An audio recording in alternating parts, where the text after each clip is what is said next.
Meus irmãos, mais uma vez cumprimento a todos com a paz do Senhor, amém? Nós fizemos a leitura nesta noite em um texto que está no capítulo 3 do livro de Apocalipse e vimos os versículos de 8 a 10. Eu gostaria de pedir que você abrisse esse texto e deixasse a sua Bíblia aberta, para que a gente pudesse acompanhar aquilo que está sendo ministrado dentro do texto que foi proposto nessa noite. E esse texto é um texto que traz verdades muito importantes a serem consideradas, principalmente nesse tempo em que nós estamos vivendo. Nós estamos vivendo dias trabalhosos. Nós estamos vivendo um tempo onde as calamidades, as injustiças e as perversões têm se multiplicado a cada dia. É só a gente abrir o celular ou ligar a televisão, que o que não cansa de passar nas mídias sociais ou formais são notícias falando sobre a tragédia em que o mundo se encontra. O mundo que, enquanto sistema, cada vez está mais entregue ao maligno. Porém, mesmo diante de todas essas coisas, mesmo diante de todos esses males, a igreja, ela continua de pé. Dê um glória para Jesus. A igreja continua de pé. Mesmo muitas vezes chorando, muitas vezes sofrendo, mesmo muitas vezes, meus irmãos, fraquejando, mas o Senhor que nos chamou pela graça, mediante a fé em Jesus Cristo, Ele tem sustentado o seu povo e Ele tem nos trazido até aqui. Eu sempre digo que a maior prova do cuidado de Deus sobre as nossas vidas é o fato de, neste domingo, nós estarmos todos reunidos aqui para adorá-lo. Muitos gostariam de estar aqui, sentado onde você está. Muitos gostariam de ter a oportunidade que você está tendo de participar do culto ao Senhor, mas não podem, porque estão presos a uma situação de trabalho, ou de doença, ou alguma outra situação que os impediu de chegar, mas você chegou, e glória a Deus por isso. Isso é uma prova de que Deus tem cuidado da sua vida, e nós estamos alegres no Senhor. E quando olhamos para esse texto, nós percebemos que ele é direcionado a uma das 7 igrejas da Ásia, em especial a igreja de Filadélfia.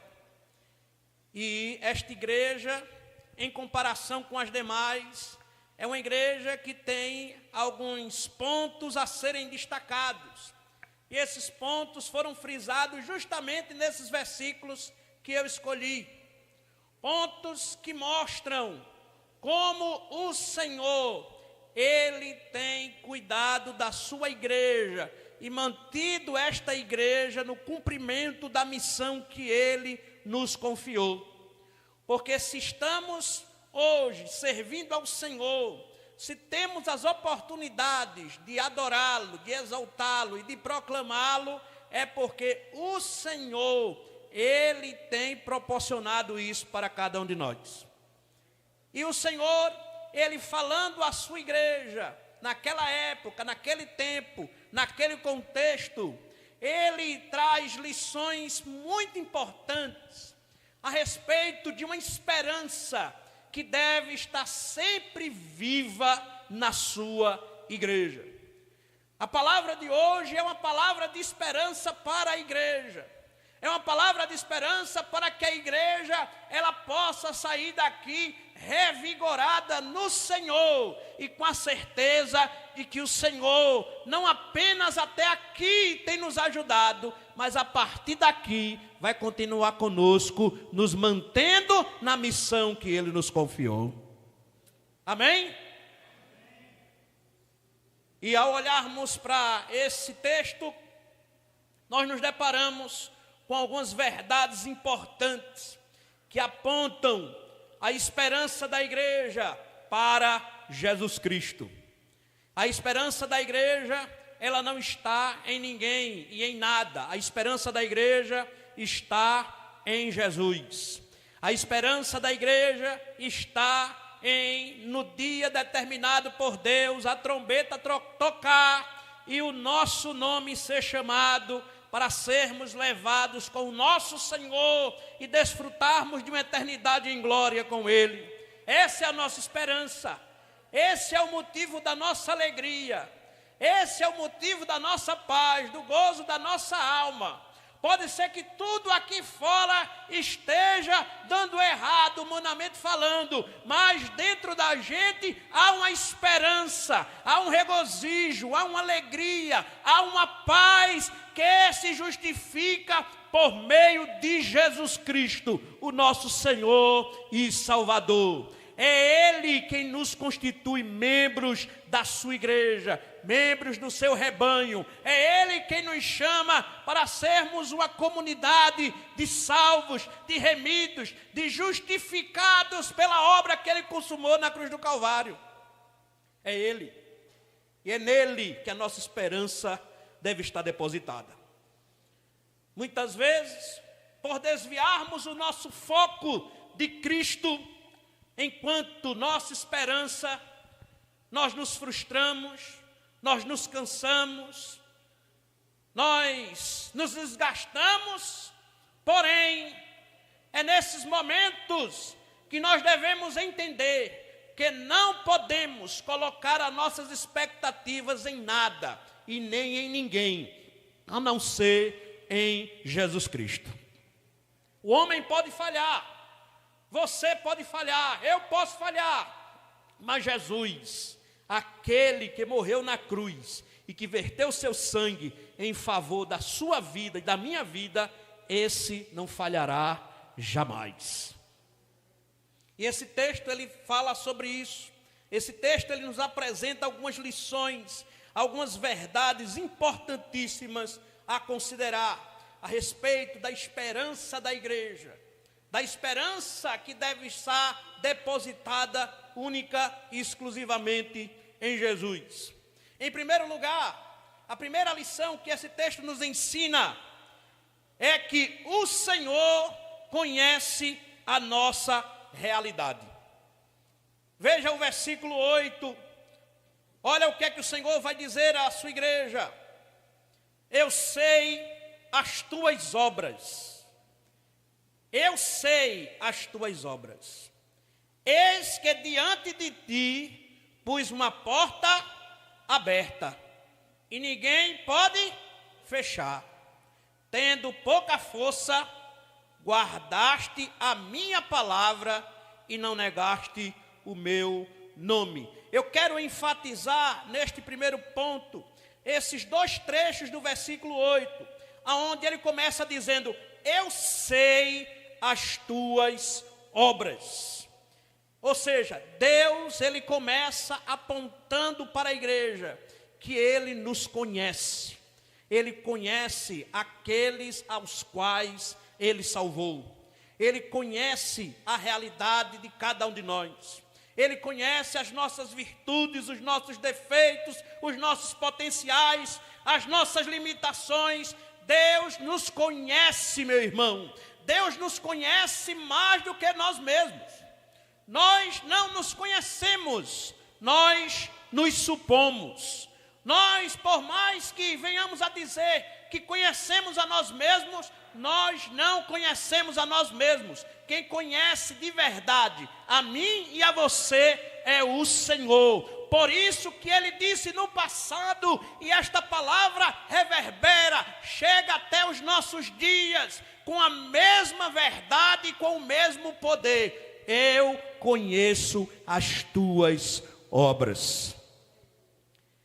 E Ele não somente diz que conhece as nossas obras, mas Ele também diz algo bem interessante no versículo 8, quando Ele afirma que tendo pouca força, eu conheço vocês, eu conheço quem vocês são, eu conheço a realidade de cada um, e eu conheço de tal forma que mesmo eu vendo que em muitos momentos vocês se sentiram fracos, se sentiram desprotegidos, Mesmo em muitos momentos onde vocês se sentiram tristes, desanimados, onde vocês se sentiram sem força, onde vocês chegaram ao seu limite, naquele momento, eu estava ali e estava sondando o coração de vocês e vi que mesmo naquelas situações, vocês não negaram o meu nome. Aleluia.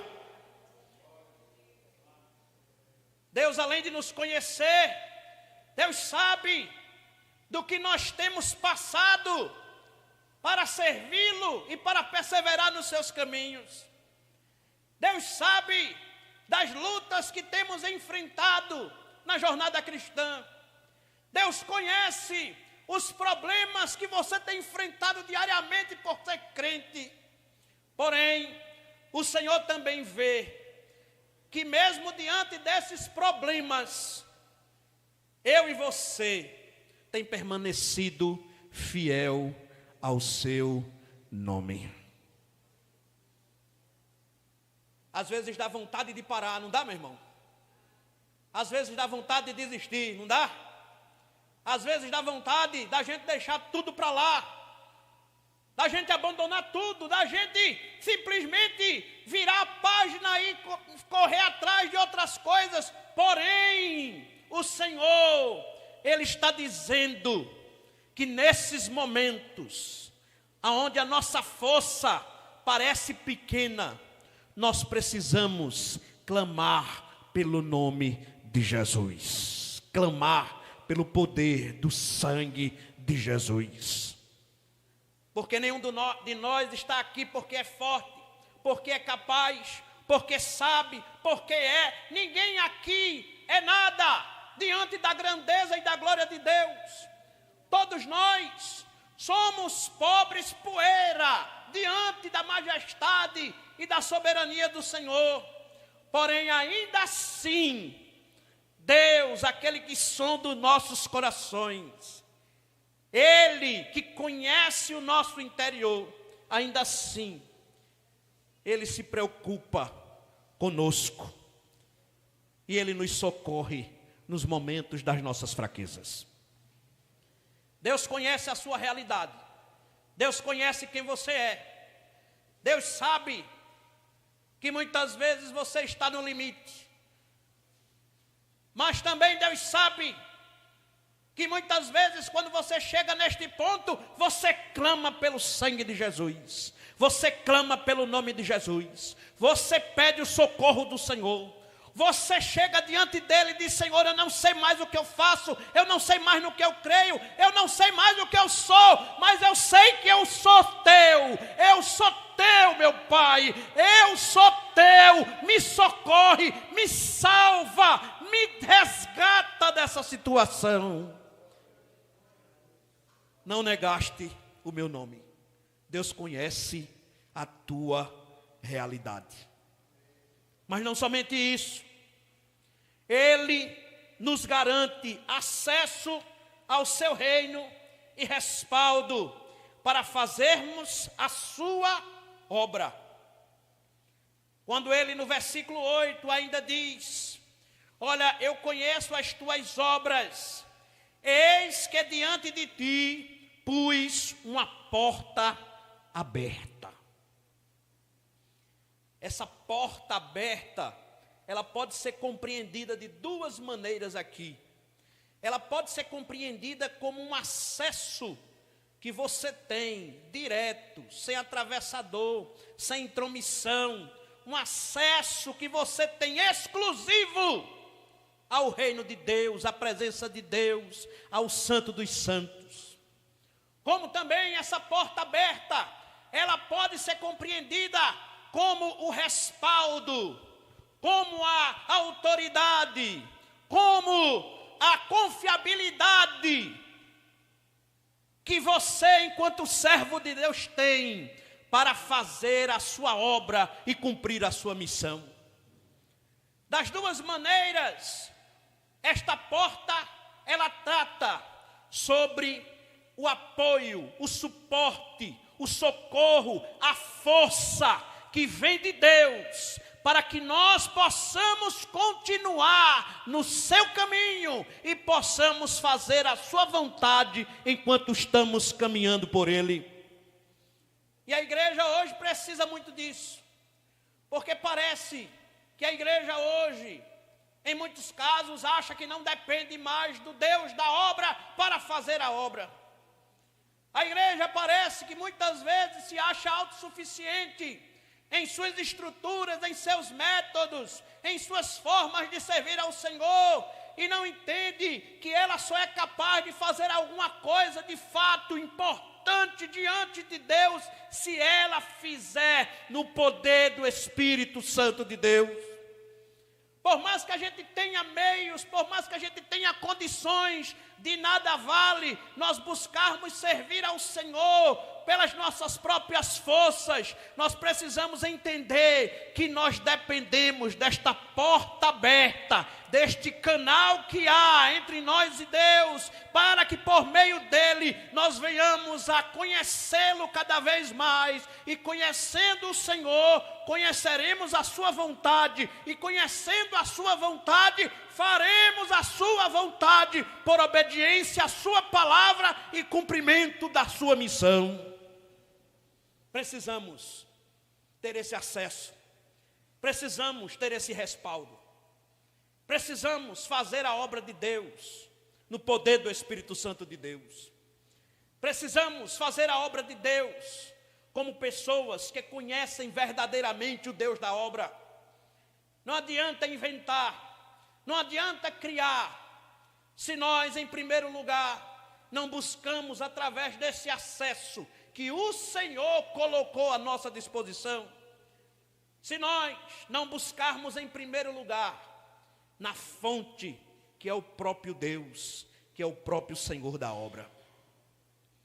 Mas não somente isso, o Senhor, Ele nos diz nesse texto que Ele conhece a nossa realidade, que Ele nos garante o acesso ao seu reino e o respaldo para fazermos a sua obra. Mas Ele também fala sobre a necessidade de sermos fiéis à sua palavra.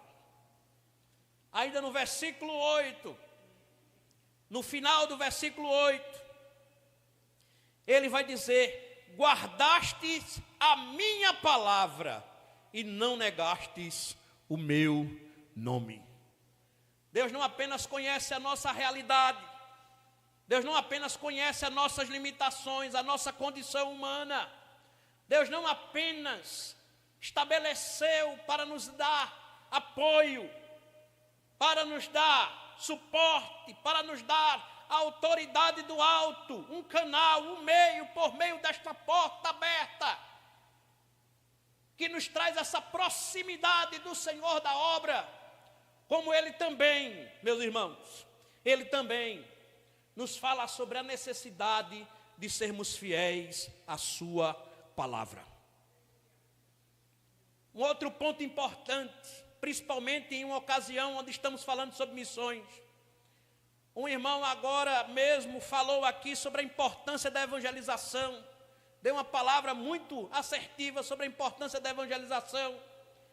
Mas a gente tem que lembrar que a evangelização, ela só é poderosa porque ela trata do anúncio das boas novas que estão contidos na palavra de Deus. Evangelização não é contação de história. Evangelização não é contação de piada gospel. Evangelização não é contação de experiência. Evangelização não é nada disso. Evangelização é um anúncio fiel da palavra de Deus, por convicção que por meio desta palavra o Senhor trará o pecador aos pés da cruz. Temos que ser fiéis à palavra de Deus, porque não adianta nos colocarmos na posição de pregar o Evangelho, de fazer a obra do Senhor, se não temos em nosso coração um apego pelas Escrituras. E eu falava em uma determinada ocasião que muitas vezes nós encaramos o nosso momento devocional de oração e de leitura da palavra como um verdadeiro castigo, como uma penitência. Um momento de oração para alguns cristãos ou ditos cristãos. E o momento da leitura da palavra é um momento quase que de uma tortura intelectual. Porque dói tudo, dá coceira, dá agonia. Aparece meio monte de coisa para fazer na hora que você se prepara para orar. Não, porque chegou fulano, porque tem que ir ali, porque tem que fazer ali, porque acabou isso, porque vai lá, porque vem cá.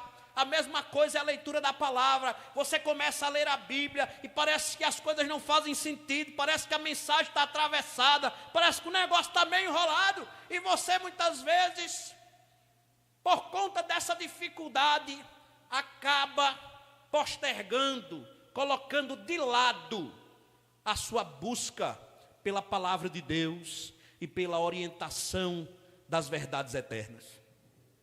Aí vai sair para evangelizar, vai dizer o quê? Vai sair para evangelizar, vai falar o quê? Se não tem conhecimento, intimidade com Deus e nem com a palavra de Deus, vai dizer o quê? Não, mas vamos, o importante é você ir. Não, o importante não é você ir. O importante é você ir preparado para falar a palavra de Deus. O importante não é somente ir, porque o imperativo da grande comissão não é o ir.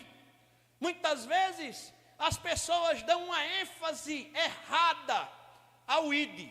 Não, nós temos que fazer o id, porque o id, o Senhor mandou ir, vá, vá, vá, vá. Mas se você está indo e não sabe por que está indo, você não está fazendo nada. Nós precisamos ir, mas convictos do que temos que fazer. Porque não adianta sair lá fora sem ter convicção nem consciência do que vai fazer. A palavra de Deus, ela nos chama a ter uma responsabilidade com aquilo que nós vamos anunciar. E esta responsabilidade começa pelo nosso consumo desta palavra. Até que ponto nós temos consumido esta palavra, a fim de que esta palavra ela possa ser falada naturalmente, através da nossa vida e através daquilo que nós anunciamos. O mais importante não é ir, o mais importante é pregar o evangelho. O mais importante não é ir, o mais importante é fazer discípulos. O mais importante não é ir, o mais importante é ser testemunha. Para ser testemunha, você tem que ter uma mente, um coração, um caráter transformado pela palavra. Aí sim, você vai chegar lá fora e aonde você estiver, a luz do evangelho vai brilhar em você e você vai ser reconhecido como um crente, como um servo de Deus, como uma serva de Deus, como um arauto de Cristo. Aí sim. Aí sim. Mas para que haja esse reconhecimento, precisa haver fidelidade à palavra de Deus. Quando há fidelidade à palavra de Deus, há efetividade na missão de Deus. Quando há fidelidade à palavra de Deus, o poder do evangelho se manifesta. Quando há fidelidade à palavra de Deus, a glória de Deus resplandece através dos seus servos. Por quê? Porque Deus, Ele nos conhece. Porque Deus, Ele já nos deu os meios para que nós venhamos a sermos capacitados nele. E o Senhor nos deu o principal, Ele nos deu a sua palavra. Eu preguei aqui na outra oportunidade sobre Jeremias. E naquela ocasião eu falei que quando Deus chamou Jeremias, Jeremias não queria atender o chamado de Deus. Mas Deus disse a ele: olha, você vai. Tem isso não. Você acha que você é uma criança, mas você vai mesmo assim, porque você não vai falar o que você quer, você vai falar a minha palavra. Eu vou colocar as minhas palavras na sua boca, e você vai e vai dizer a quem eu mandar você dizer. Agora diga que você não vai. Esse foi o chamado de Deus para Jeremias. Diga as minhas palavras. Mas se você não conhece a palavra de Deus, como é que você vai dizer as palavras de Deus para outra pessoa? Então é necessário que a gente entenda que nós fomos chamados em Cristo, como igreja do Senhor, para sermos essa comunidade de pessoas remidas nele, a fim de anunciar a sua palavra e manifestar o poder do seu evangelho. E não somente isso, nele temos vitória sobre os opositores do evangelho. Aí temos o versículo 9 que diz o seguinte: eis que eu farei aos da sinagoga de Satanás, aos que se dizem judeus e não são, mas mentem, eis que eu farei que venham e adorem, prostrados a teus pés, e saibam que eu te amo. Ou seja, além de eu entender quem você é na verdade, além de eu ter te escolhido, mesmo você sendo quem você é, além de eu ter te remido, além de eu ter te transformado, além de eu ter te justificado, além de eu ter colocado as minhas palavras na tua boca, todo aquele que se levantar contra você e contra esta palavra, eu mostrarei que sou na tua vida. Ou seja, você não precisa se preocupar com aqueles que não vão gostar, não vão ficar satisfeitos, não vão se agradar, vão querer, quem sabe, atrapalhar você, jogar alguma coisa em você. Não se preocupe, porque o Senhor, aquele que nos chamou, é aquele que garante o resultado desta obra. É aquele que garante. É Ele que garante, meu irmão. É o Senhor que garante. Cabe a nós sermos perseverantes, insistentes.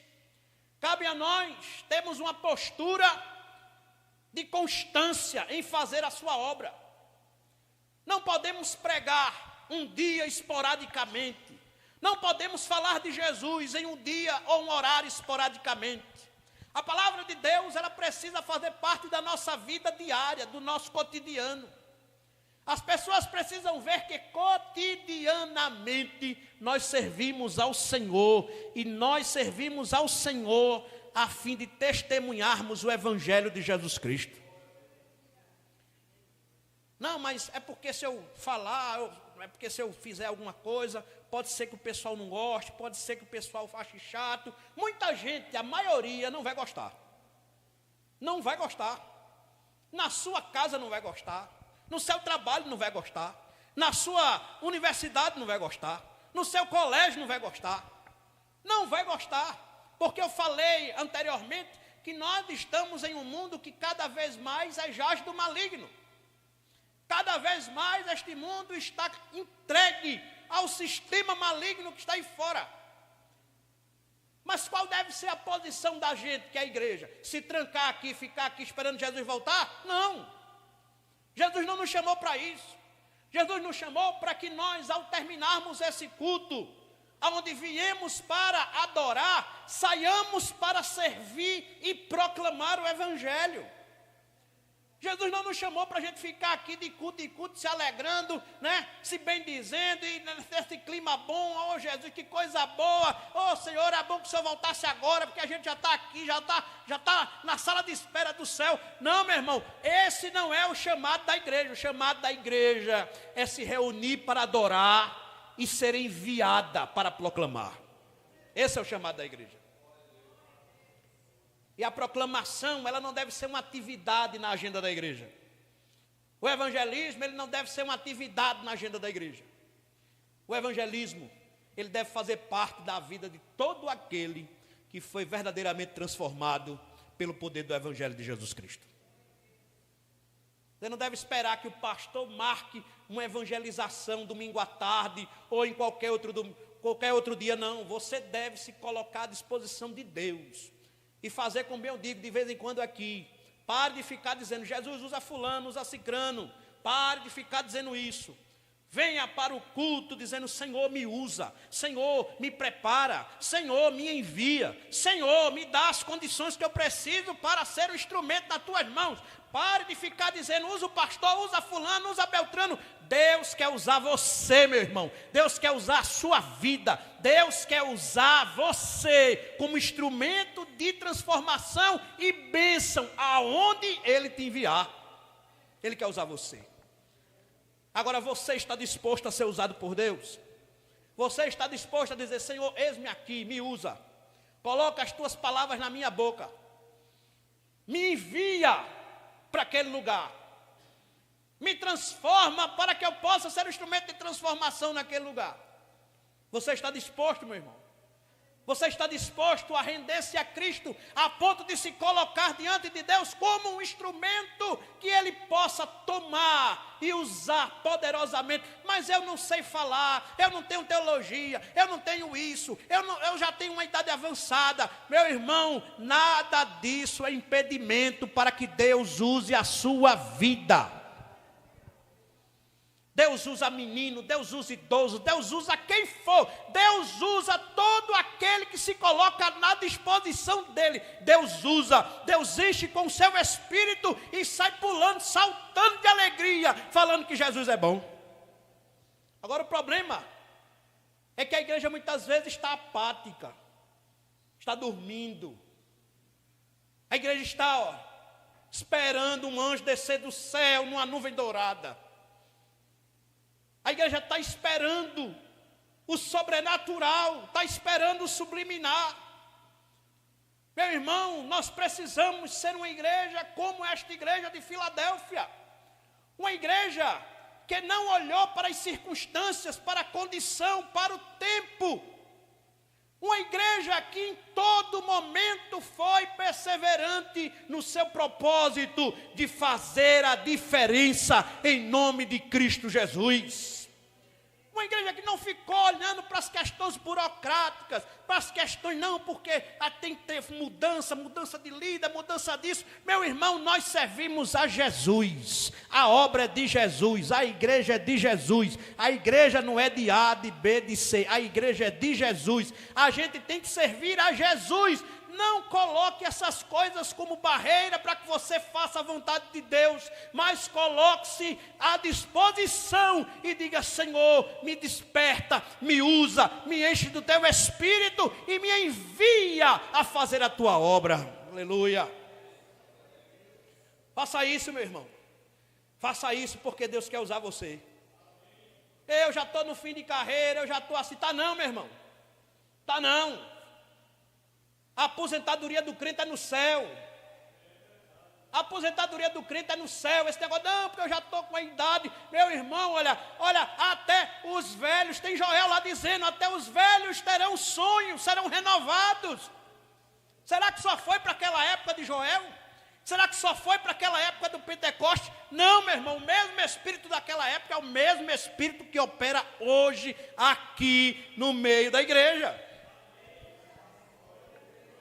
Agora, se a igreja não se manifestar, não glorificar, se a igreja não for viva, se a igreja ficar esperando uma coisa espetacular acontecer para fazer alguma coisa, meu irmão, pode ser que seja tarde demais. E quando você decida fazer, já não dê tempo de fazer mais nada. Não espere a coisa acontecer, meu Deus. Não espere não, meu irmão. Seja você um meio de Deus para abençoar vidas, em nome de Jesus. Seja você. Pare de fugir da vontade de Deus. Pare de ficar arrumando desculpa, porque eu trabalho, porque não sei o quê. Vivi orando para que Deus abrisse a porta. Quando Deus abre a porta, não pode fazer a obra de Deus. Como é isso? Vivi orando para que Deus curasse. Deus cura, aí não tem mais tempo para fazer a obra de Deus. Vivi orando para que Deus mandasse passar num concurso. Passa no concurso, mas não faz a obra de Deus. Vivia nos cultos dizendo: Senhor, se o Senhor fizer isso, eu faço aquilo. Se o Senhor fizer assim, eu faço. Se o Senhor fizer assim, eu vou. Deus fez, e aí, como está a nossa parte? O que nós estamos fazendo diante do Senhor? É tempo de despertar. É tempo de nos levantar como igreja. E é tempo de tomarmos uma posição diante do Senhor. Porque diante dele não há desculpa que consiga justificar a nossa omissão diante da sua obra. O seu trabalho, os seus estudos, a sua doença, nada disso é desculpa para que você não faça a obra do Senhor. Nada disso é desculpa para que você se acomode em desculpas que não tem pé nem cabeça. Deus nessa noite nos traz uma mensagem de ânimo, de chamado à responsabilidade, de esperança nele. Ele nos chama a olharmos para ele, a confiarmos nele, a trabalharmos para ele e deixarmos o resto com ele, porque ele faz. Você que está passando por uma luta na sua vida, meu irmão, essa palavra é para você. Se coloque na posição que Deus quer. E você vai ver que Deus não apenas vai usar você, mas Deus vai mudar a situação que você está passando. Diga: Senhor, eis-me aqui. Eu não quero viver mais para mim mesmo. Eu não quero mais tentar fazer as coisas da minha maneira. Eu não quero mais ficar planejando as coisas da minha maneira. Estamos chegando ao final de mais um ano. Você talvez já esteja pensando em 2026, mas 2025 ainda não acabou. Ainda há trabalho para nós em 2025. Ainda há pessoas a serem alcançadas em 2025. Ainda há tempo em 2025 para que nós possamos nos levantar e, como igreja, fazer a diferença. Ainda há tempo. Você tem autoridade do alto, autoridade da palavra de Deus, do Espírito Santo de Deus. Foi Deus quem te deu, não fui eu. Então faça valer isso. Ame a palavra de Deus, seja fiel ao Senhor, seja obediente àquilo que Ele tem tratado com o seu coração. Deus está tratando com gente aqui nesta noite. Deus está falando com pessoas aqui nesta noite. E eu creio que hoje, para muita gente, pode ser um dia que marque como um divisor de águas. Eu acredito que a partir de hoje, pessoas vão tomar uma outra postura e vão de fato se colocar na posição que Deus as quer. Porque é tempo de nós nos levantarmos como igreja. É tempo de nós glorificarmos a Deus. É tempo de nós mostrarmos ao mundo que o mundo não está perdido, porque tem uma igreja que está aqui presente para orar, para pregar e para abraçar todo aquele que deseja se arrepender dos seus pecados e aceitar a Jesus como único e suficiente Salvador. Que Deus nos abençoe, meus irmãos. Que Deus aplique essa palavra nos nossos corações. O Senhor, do mesmo jeito que falou com a igreja de Filadélfia, Ele fala conosco. Não é pela nossa força que nós vamos fazer a obra do Senhor, mas é no poder do Espírito Santo. O Senhor nos chama a ser fiéis à sua palavra, a ser fiéis à sua mensagem e a manifestarmos o poder deste evangelho em nossa vida. E em terceiro lugar, meu irmão, o Senhor é Ele quem vai tratar com os opositores do evangelho. É Ele quem vai tratar com aqueles que se levantam contra a mensagem que você prega. Você não precisa se preocupar com aqueles que vão se levantar contra você, porque Deus, o próprio Deus, vai tratar com eles. E muitos desses vão ter uma experiência de novo nascimento, por meio da graça de Cristo, através da mensagem que você vai levar. Você crê, meu irmão? Creia. Porque Deus, Ele é poderoso para usar a sua vida para transformar outras vidas. Deus nos abençoe, em nome de Jesus.